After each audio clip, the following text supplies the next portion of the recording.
Anjali. Om Swastiastu. Adapun presentasi kali ini kami buat untuk memenuhi mata kuliah yaitu dasar-dasar bimbingan dan konseling dari dosen pengampu Bapak Kada Suhadita, SPD, MPD. Perkenalkan, nama saya Nima Dery Anggeni dengan NIM 2022-01010014. Perkenalkan, nama saya Nima Dery Febrianti dengan NIM 2022-01010006. Perkenalkan, nama saya Niko Marlina Amara Triswara dengan NIM 2022-01010007. Perkenalkan, nama saya Niko Marlina Siswantari dengan nomor NIM 2022-01010013. Perkenalkan, nama saya Nika Darita Pranyani dengan nomor NIM 2022-01010010. Adapun kata pengantar yang kami sampaikan, yang pertama, kami ucapkan terima kasih yang sebesar-besarnya kepada Tuhan Yang Maha Esa karena berkatnya PowerPoint ini dapat selesai dibuat sesuai dengan adanya PowerPoint, jadi lebih mudah untuk memahami dan mengenal materi asas-asas bimbingan dan konseling. Semoga PowerPoint ini dapat berguna bagi semua yang menyaksikan. Adapun materi yang kami sampaikan yaitu asas-asas dan bimbingan konseling. Pengertian asas-asas bimbingan dan konseling berarti dasar sesuatu yang menjadi tumpuan berpikir atau berpendapat, dasar cita-cita atau perkumpulan atau organisasi, dan hukum dasar asas-asas bimbingan dan konseling merupakan ketentuan-ketentuan yang harus diterapkan dalam penyelenggaraan pelayanan bimbingan dan konseling. Asas-asas bimbingan dan konseling ada 12. Yang pertama, asas kerahasiaan. Yang kedua, asas kesukarelaan. Yang ketiga, asas keterbukaan. Yang keempat, asas kekinian. Yang kelima, asas kemandirian. Yang keenam, asas kegiatan. Yang ketujuh, asas kedinamisan. Yang kedelapan, asas keterpaduan. Yang kesembilan, asas kenormatifan. Yang kesepuluh, asas keahlian. Yang ke-11, asas ahli tangan. Dan yang ke-12, asas tuturi handayani. Yang pertama, asas kerahasiaan. Asas kerahasiaan ini menuntut dirahasiakannya segenap data dan keterangan tentang peserta didik. Contoh asas kerahasiaan adalah dalam proses konseling, siswa enggan berbicara karena merasa khawatir apabila rahasia diketahui oleh orang lain termasuk konselornya. Baik, saya akan melanjutkan materi dari teman saya. Asas yang kedua yaitu asas kesukarelaan. Asas kesukarelaan adalah adanya kesukaan dan kesukarelaan peserta didik untuk mengikuti pelayanan yang diperlukan baginya. Proses bimbingan dan konseling harus berlangsung atas dasar kesukarelaan, baik itu dari pihak klien maupun dari pihak konselor. Klien diharapkan secara sukarela dan rela tanpa ragu-ragu ataupun merasa terpaksa dalam menyampaikan masalah yang dihadapinya, serta mengungkapkan segenap fakta, data, dan seluk-beluk berkenaan dengan masalah yang dihadapi tersebut kepada konselor.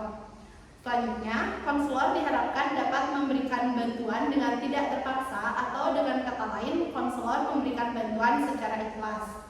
Contoh dari asas kesukarelaan yaitu ada seorang peserta didik yang sering bolos pada mata pelajaran biologi karena peserta didik tersebut tidak menyukai mata pelajaran biologi. Sebagai guru konselor, kita bertanggung jawab untuk mengubah perilaku peserta didik tersebut agar nantinya mau mengikuti mata pelajaran tersebut dengan cara kita membina dan mengembangkannya, bukan dengan memaksa. Kemudian, asas yang ketiga yaitu asas keterbukaan.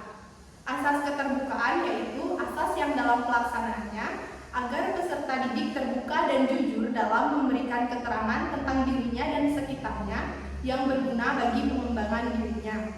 Keterbukaan di sini ditinjau dari dua arah. Dari pihak klien diharapkan mau membuka diri seperti berbicara sejujur mungkin dan berterus terang tentang dirinya sendiri, sehingga apa yang ada pada dirinya dapat diketahui oleh konselor. Dan keduanya mau membuka diri dalam artian mau menerima saran-saran dan masukan lainnya. Dari pihak konselor, keterbukaan terwujud dengan ketersediaan konselor menjawab pertanyaan dari klien serta mengungkapkan jati diri konselor jika memang itu dikehendaki oleh klien. Kemudian contoh dari asas keterbukaan yaitu seorang klien memiliki sikap tertentu. Sebagai seorang konselor, kita harus dapat mengubah klien tersebut agar nantinya mau berbicara secara terbuka dan tidak berpura-pura dalam menceritakan masalah pribadinya sendiri, sehingga klien dapat berbicara jujur dan merasa nyaman dalam menyampaikan masalahnya. Kemudian asas yang keempat yaitu asas kekinian.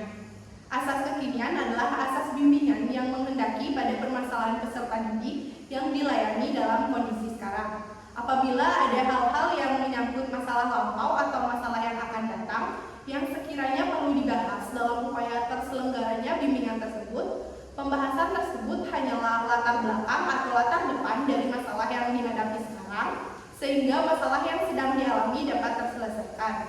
Asas kekinian juga mengandung pengertian bahwa konselor tidak selayaknya menunda-nunda dalam pemberian bantuan. Contoh dari asas kekinian yaitu pelayanan bimbingan dan konseling berorientasi pada masalah yang dihadapi atau dirasakan klien saat ini. Konselor tidak hanya fokus pada masalah yang telah dihadapi, tetapi konselor harus terus memantau perkembangan klien baik secara fisik maupun psikisnya. Baik, selanjutnya adalah asas kemandirian. Asas kemandirian yaitu asas yang menunjukkan pada tujuan umum bimbingan dan konseling, yaitu peserta didik atau klien sebagai sasaran layanan atau kegiatan bimbingan dan konseling. Diharapkan menjadi individu-individu yang mandiri, dengan ciri-ciri mengenal diri sendiri dan lingkungannya, mampu mengambil keputusan, mengarahkan, serta mewujudkan diri sendiri. Guru pembimbing atau konselor hendaknya mampu mengarahkan segenap layanan bimbingan dan konseling bagi perkembangan kemandirian peserta didik. Contohnya adalah ada seorang konselor yang sedang mengalami cacat fisik datang pada konselor dan menceritakannya bahwa dia tidak memiliki semangat untuk meneruskan hidupnya. Sebagai konselor yang profesional harus bisa menumbuhkan rasa semangat hidup dengan cara memberikan pemahaman agar konselor tersebut mengenal dan menerima dirinya dan lingkungannya, serta mampu mengambil keputusan agar konselor tersebut menjadi diri yang mandiri. Selanjutnya adalah asas kegiatan. Asas kegiatan yaitu asas yang menghendaki agar peserta didik atau klien yang menjadi sasaran layanan dapat berpartisipasi aktif di dalam penyelenggaraan atau kegiatan bimbingan. Guru pembimbing atau konselor perlu mendorong dan memotivasi peserta didik untuk dapat aktif dalam setiap layanan atau kegiatan yang diberikan kepadanya. Contohnya adalah seorang konselor harus bisa membuat suatu program kegiatan seperti ospek atau mahasiswa baru agar konseli atau peserta didik dapat mengenali lingkungan yang baru serta mampu untuk menyesuaikan dirinya dengan lingkungan yang baru. Selanjutnya adalah asas kedinamisan. Asas kedinamisan adalah upaya layanan bimbingan dan konseling menghendaki terjadinya perubahan dalam individu yang dibimbing, yaitu perubahan tingkah laku ke arah yang lebih baik. Perubahan tidaklah sekadar mengulang-ulang hal-hal lama yang bersifat monoton, melainkan perubahan yang selalu menunjukkan suatu pembaruan, suatu yang lebih maju. Contohnya, usaha pelayanan bimbingan dan konseling menghendaki terjadinya perubahan pada diri klien, yaitu perubahan tingkah laku ke arah yang lebih baik. Baik, selanjutnya adalah asas keterpaduan. Asas keterpaduan merupakan asas yang berkaitan kerjasama dengan pihak lain untuk mencapai tujuan yang diinginkan. Diperlukan kerjasama agar proses bimbingan dan konseling memberikan pemahaman baru dan menambah wawasan bagi klien.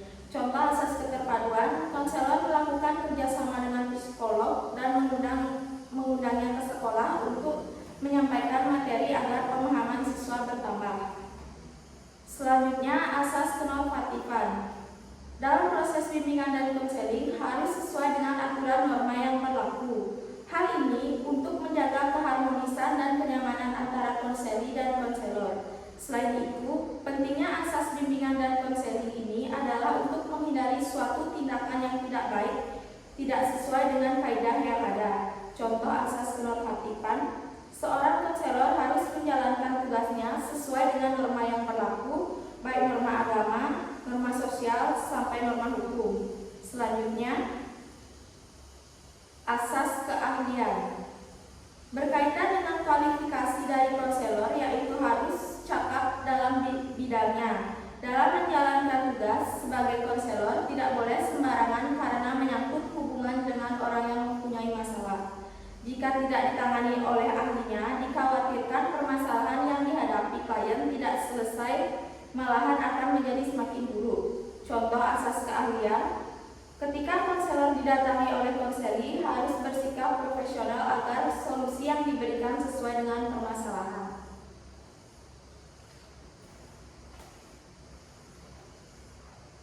Baik, saya akan melanjutkan asas bimbingan dan konseling yang selanjutnya. 11. Asas alih tangan. Asas alih tangan yaitu pihak-pihak yang tidak mampu menyelenggarakan layanan secara tepat dan tuntas atas permasalahan peserta didik mengalih tangankan kepada pihak yang lebih ahli.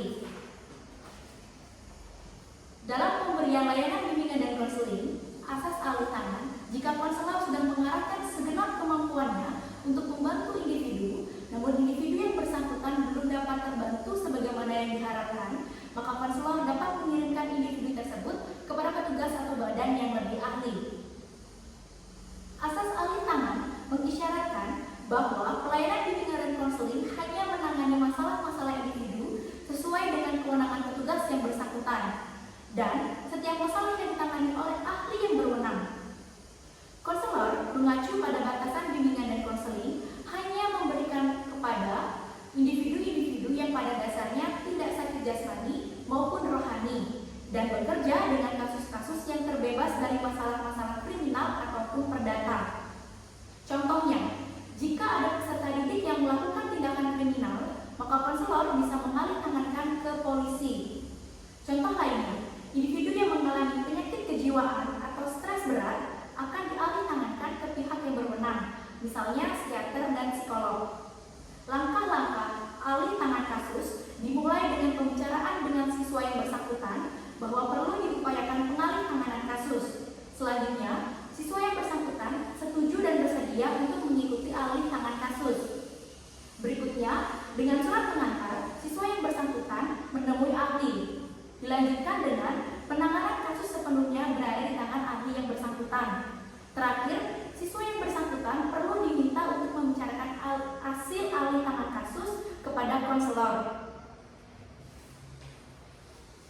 Selanjutnya, asas tutmuri handayani. Asas tutmuri handayani yaitu asas yang menunjukkan pada suasana umum yang hendaknya tercipta dalam rangka hubungan keseluruhan antara pembimbing dan yang dibimbing.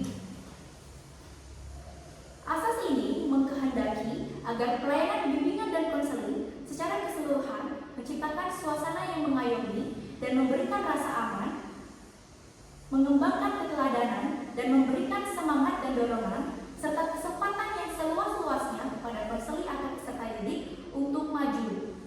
Di lingkungan sekolah, asas ini perlu dilengkapi dengan Ingarso Sutolodo, Imadya Mangunraso, dan Tutmuri Handayani. Artinya, di depan memberi contoh dan teladan yang baik, di tengah memberi bimbingan, dan di belakang memberikan dorongan moral dan semangat.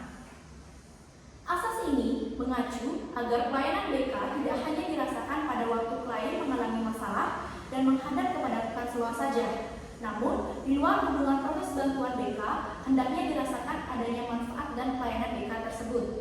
Contohnya, konselor harus menjadi tenaga pendidik yang teladan dan menyenangkan agar peserta didik tidak menjauh dan tidak takut untuk menceritakan masalahnya dan harus mampu mengayomi peserta didik. Baik, kami telah selesai membahas pokok pembahasan. Selanjutnya akan kami lanjutkan dengan membaca kesimpulan.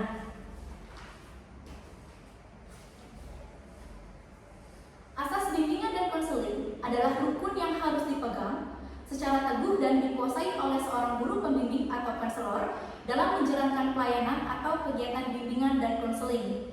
Terdapat 12 asas bimbingan dan konseling, yaitu pertama, asas kerahasiaan, yang kedua, asas kesukarelaan, yang ketiga, asas keterbukaan, yang keempat asas kegiatan, yang kelima asas kemandirian, yang keenam asas kekinian, yang ketujuh asas kedinamisan, yang kedelapan asas keterpaduan, yang kesembilan asas kenormatifan, yang kesepuluh asas keahlian, kesebelas asas alih tangan kasus, yang kedua-belas asas tuturi handayani.